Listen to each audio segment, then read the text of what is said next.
you guys are all doing well. Welcome back to another progressive income video.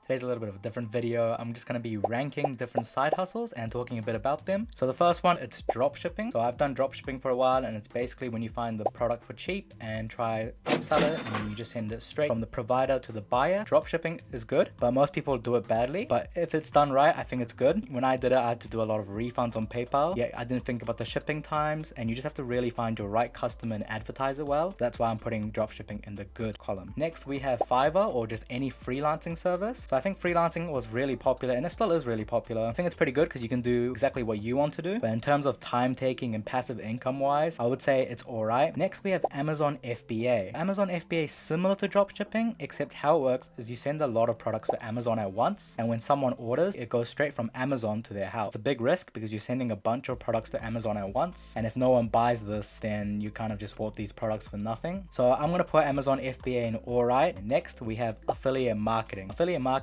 is when you have a affiliate link and you post it to a product, and if someone buys an item using your link, so this could be clothes, this could be a program, you get paid a small amount. So I think affiliate marketing is gonna be an S. Now the reason why I put it in S is it's so versatile, and you can use it on Instagram, TikTok, a website, a blog writing page. You can just put your link in any of these places. I've gotten a commission up to thousands of dollars. Next is doing Uber Eats or any other delivery service. Again, I'm gonna put it in alright. The reason why is obviously you have some expenses to pay for, such as fuel and your car, and alongside this, there's no passive income side of it. Although it can make some good money if you do it for a long time, I think just because of the main passive income problem, I'll put it in alright. Next, we have surveys. I think we all know the answer to this one. Surveys are just bad. So you do like a 20-minute survey and you get like $1. These surveys are definitely not worth it, and most of them you need like at least $100 to cash out. No passive income, it's time taking, you don't get paid. Next is reselling. I think reselling items is very underrated because you can kind of start from zero. I think reselling is really good, but again, just the time it takes, I would say it's good. I think it's very underrated, doesn't require much money, and you can make a lot of money. Next is drop servicing. So this is similar to drop shipping, but instead of a physical product, it's a service. So this could be improving a website. So you go on Upwork, find someone who needs their website improved, then you go on Fiverr, find it for cheaper, just because I think you can still get potentially lots of money from it, and it doesn't take a lot of time finding these buyers. So yeah, I think it's amazing. Next, we have stocks. Stocks is a tricky one because yes, it is a side hustle and it can make passive income with dividends. I think the problem with stocks is that obviously it's long-term money, but in terms of a side hustle, I don't think stocks is the best side hustle to do, even though I definitely think you should do stocks. But however, I'll still put it in amazing. The only reason it's not in S is just because it takes a bit of time for you to get this money to grow. Next, we have crypto. Crypto in general, including NFTs, staking and everything, I would have to put it in S tier. The reason why is because there's so many different coins with so many different utilities. I definitely think that going forward, crypto will be a huge thing, and I think right now is a great way to start side hustling, trading coins. The last one we have is YouTube. So I think YouTube, obviously the problem with YouTube is in starting out and obviously finding people to watch your content. So for anyone watching my content, thank you so much. I think it takes a bit of time to gain viewers, but once you gain viewers, it's pretty good. But I would still have to put it in S tier. And the reason for that is just because YouTube, you can post anything and most people will find something to watch. And secondly, you can also mix in other side hustles with YouTube. So for example, you can do affiliate marketing with YouTube. So yeah, because of those reasons, I think YouTube is great, and obviously you get paid really well once you grow in a lot of subscribers. I'm not getting paid yet. So that's all for today. Let me know what you guys think, whether you agree or not, and any changes you would make. Thank you very much for watching. If you have any questions about these side hustles, feel free to put them down in the comments. And if this did indeed help you and you enjoyed watching this, please like and subscribe. It means a lot. Thank you and have a good day. Cheers.